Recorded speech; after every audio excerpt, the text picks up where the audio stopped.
Right, so I thought I'd do a small prologue. This was filmed back in August when Matt invited me out for his comedy show to do a talk there for the launch of Love Triangle. Actually, I have it right there.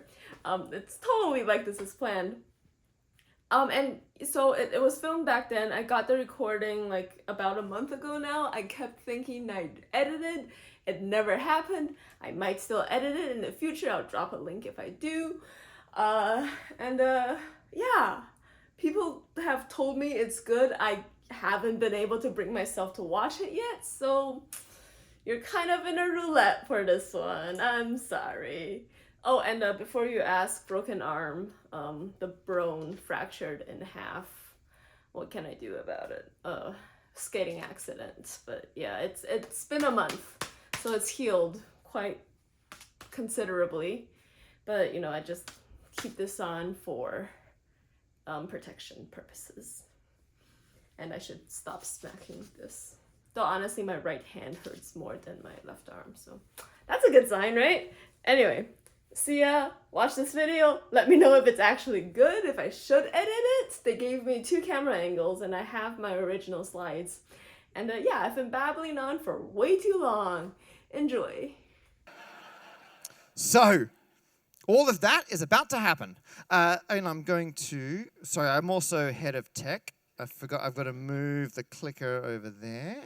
Switch this there. Okay. I think the vast majority of things are now working. So something is about to happen. I have no idea what it is. But can you please welcome to the stage Alice Zhang?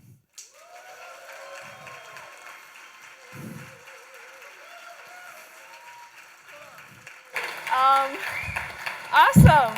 Wow. Okay. Thank you for that introduction, Matt.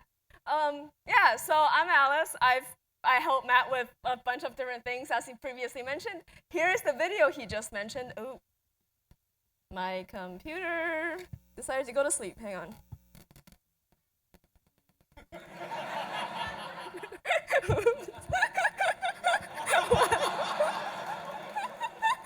You know what helps someone remember their password? Round of applause for Alice!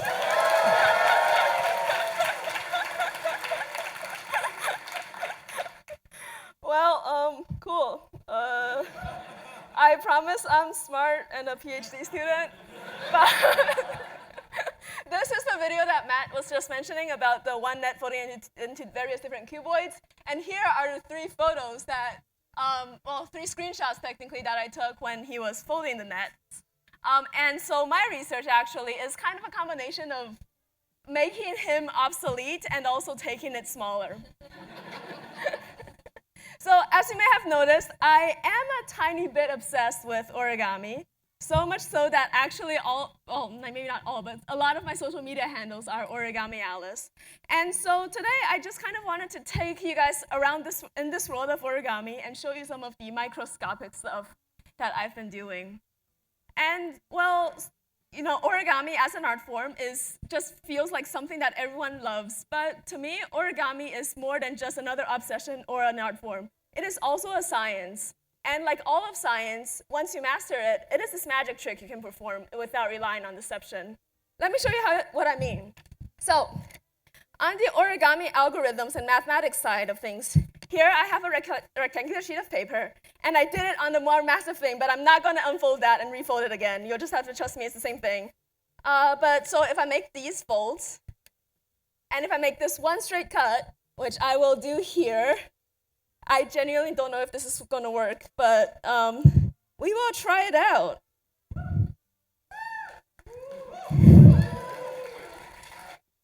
Oh, actually, this is the fold and cut theorem, and Matt previously has done a video on a fold and cut bat, and I think Vsauce recently did a short about it, and Katie Steckles did a number file video on a fold and cut algorithm, alphabet.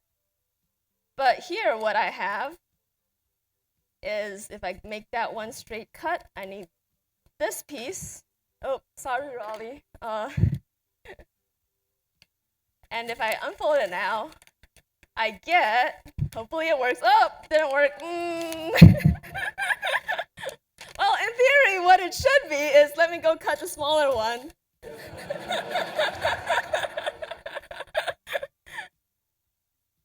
Oh, by the way, I do have a lot of these. I made a lot of these things. I thought I was going to use them for practice runs.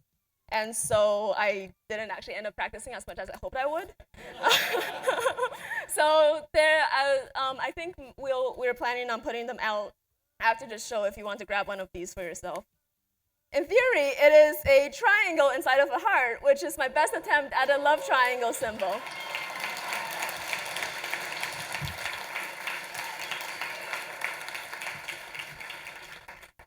And going away from origami algorithms and mathematics, here is an origami flexiball model, which is also the huge one over there, where I've basically made paper bouncy. Or here is the origami water bomb tessellation, where it's squishy in this direction, and I have two here because, well, it's squishy here. But if I turn this thing inside out, the materials properties of this thing, of the water bomb tessellation, actually changes, and it becomes rather stiff. So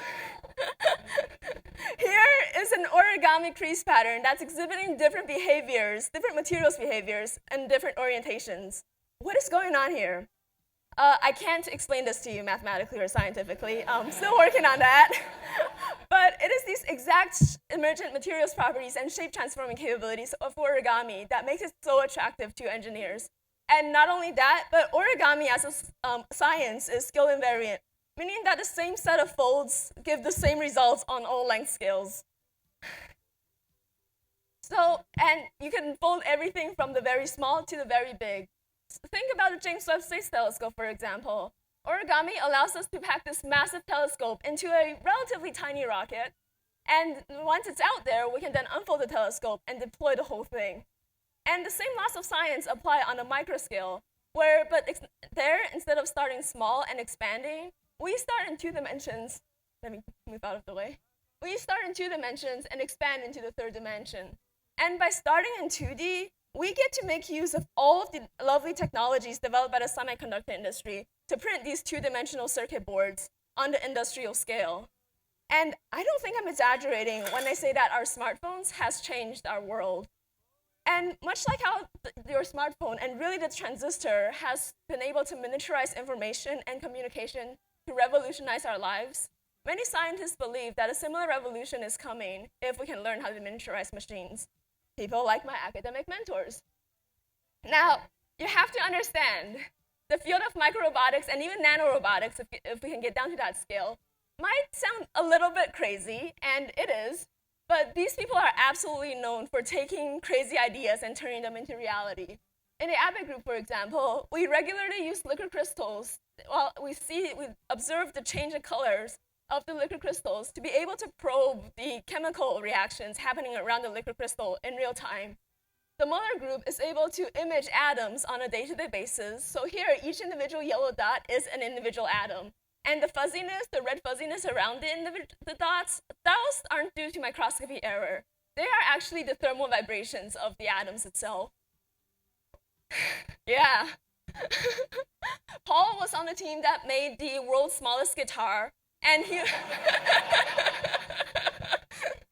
and he was able to play the guitar by making the guitar strings out of carbon nanotubes.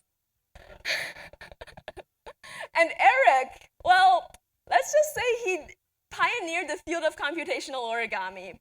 In his teenage years, as a graduate student at the University of Waterloo, where he actually was the person to come up with the fold and cut algorithm that I demonstrated earlier. So these people are absolutely known for making the impossible possible. And when it comes to microrobotics, I know better than to bet against them. But now it has become my job and my responsibility to try to figure out the next generation of materials for our microscopic machines, which is what I've been doing for the past 5 years at Cornell. I've spent a significant time at Cornell in their clean room for the past 5 years, messing around and following the microfabrication system, which I hopefully will be able to show you right now if I know the technology well enough. And as we've established, I might not. There we go, okay. So this is a photomask that I found. Close enough. You can kind of see the patterns here. So this is a photo mask that I found, and the idea here is we can be able, oh, there it is. And the idea here is we can print anything we want and CAD anything to print onto wafers. And we can print these different patterns onto either directly onto silicon wafers. So here is some microfluidic chambers that I made. Or we can print them onto thin films deposited on silicon wafers. So here is a really cool thin film looking. It's green due to the thickness of the film and not due to the material properties of the film itself. And actually, we don't even have to deposit on the silicon. So here is a very thin, like 14 nanometer-ish film of aluminum on a fused silica wafer. And yeah, and after and after we deposit the films, we can then use different etching techniques to produce really cool patterns. Oh boy. Okay, well, this one's not as cool because that one's mine. But I found this where I think somebody made structural color on top of a thin layer of copper film. And I have been using these technologies and this entire process during my years at Cornell to develop the next generation of microactuators. And you can't actually see anything here because these things are actually like 10 micrometers wide. So each individual chip has a few thousand experiments on it. Each individual one of like those little squares. And so I've been able to put these, bring them into the lab and observe how they behave under different environmental conditions. So, but the thing is, my videos aren't as good as the previous research experiments that we've been able to get. And so for the rest of this talk, I wanted to show you some, yay, it's back. Okay, I know technology. I wanted to show you some of the predecessors of my current work. This is the robot that started it all. Here you can see Mark is releasing an array of these nanorobots.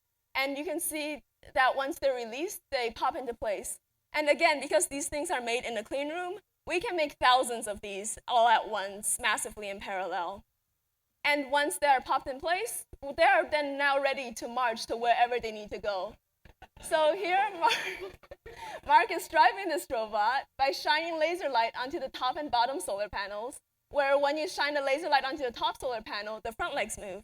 And shining a laser light on the bottom solar panel causes the bottom legs to move. And the top and bottom legs move via a mechanism that I actually will have a little demo for, which, yay, okay. So this is a fortune teller fish. And I actually have more demos. If you guys want one, you can pick one up later too. But it supposedly tells your fortune if you read the text on the back of this packet. But what I'm interested in is how this thing actually moves. So once you put it on your palm, you can see that the fish curls up. And so the way this fish moves is it's made out of a polymer that expands upon contact with water. And when you put it on your palm, the bottom surface absorbs the sweat from your palm, causing the bottom surface to expand. Wow, this one's really going. I can't hide how nervous I am about this talk now. So the bottom surface expands, absorbs the sweat from your palms and expands, and the top surface doesn't see anything and doesn't do anything. And this creates an expansion difference between the top and bottom layers, causing the entire fish to move. And we use basically the same principle on the microscale, except there, instead of one material, we use two, an active layer and a passive layer. And by doing something that causes the active layer to expand, we can get these devices to bend. And if we now add on silicon rigid panels to control where they bend, we can get selective folding or origami on the microscale. And more specifically to this robot, the passive layer is made from a 2 to 3 nanometer thick layer of titanium or titanium oxide, which, by the way, 2 nanometers is about the diameter of a human DNA. Yep. The active layer is made from a 7.5 nanometer layer of platinum. And the rigid panels for this specific robot is made with a popular photoresist called SU8.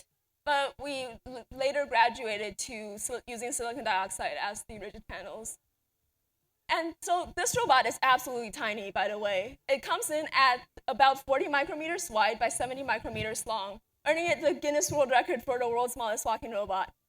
It is, thank you. It is so small that these particles you see jiggling are moving due to Brownian motion. And in case that doesn't give you a sense of how big this thing exactly is, the diameter of a human hair is about 100 micrometers, meaning that if I were to put a human hair onto the scale, it would take up about half the size of the screen. These things are so tiny that they are dwarfed by a single-cell paramecium.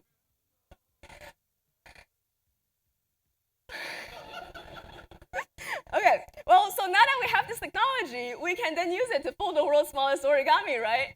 Which is exactly what Shin-kun did.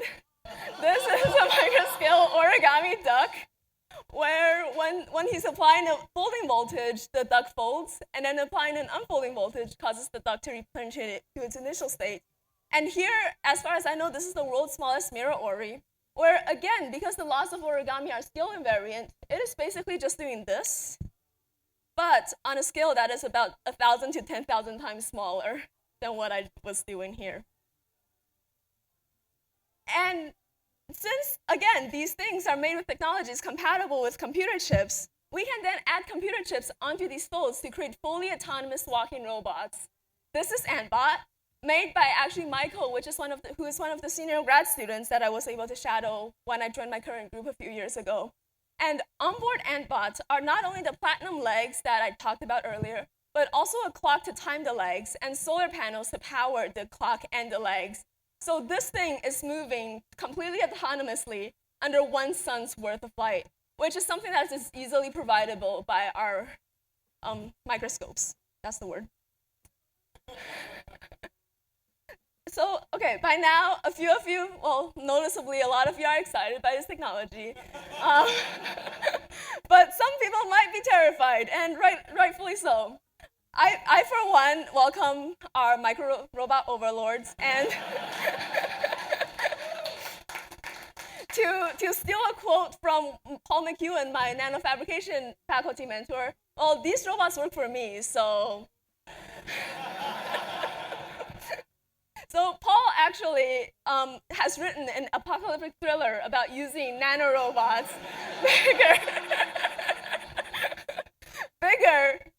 the nanorobots in this thriller are bigger than the ones I just showed you to help potentially spread a deadly fungal disease across the globe. Paul, and I promise, Paul is actually one of the nicest and coolest people I know. I learned so much about his dark side when I was reading this book. So let me submit this idea from Paul, the rest of my academic mentors, and other faculty at Cornell and elsewhere to you. We are interested in developing the world's smallest micro-robots, micro-machines, and just in general, artificial things that move on the microscale for various applications, from fighting bacteria or cancers or even viruses, if we could get down to that scale, cell by cell, so we can target only the harmful stuff and leave the unharmful, the peaceful cells at peace, or to expand upon developing new functionalities for our smartphones. We can create haptic systems that are able to change the textures of our smartphones based on application needs. And my personal favorite, folding the world's smallest origami. Now,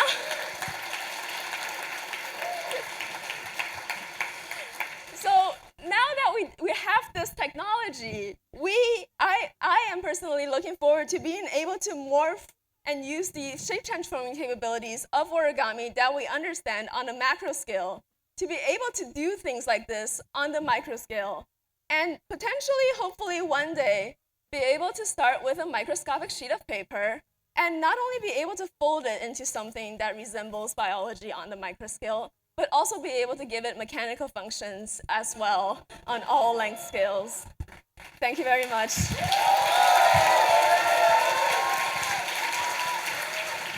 Where did Matt go? Matt! Now let's sing, everybody!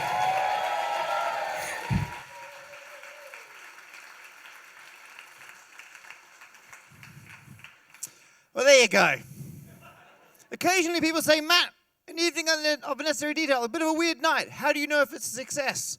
I say, well, if anyone uses the sentence, and for scale, here is a single-celled organism, the night's gone pretty well.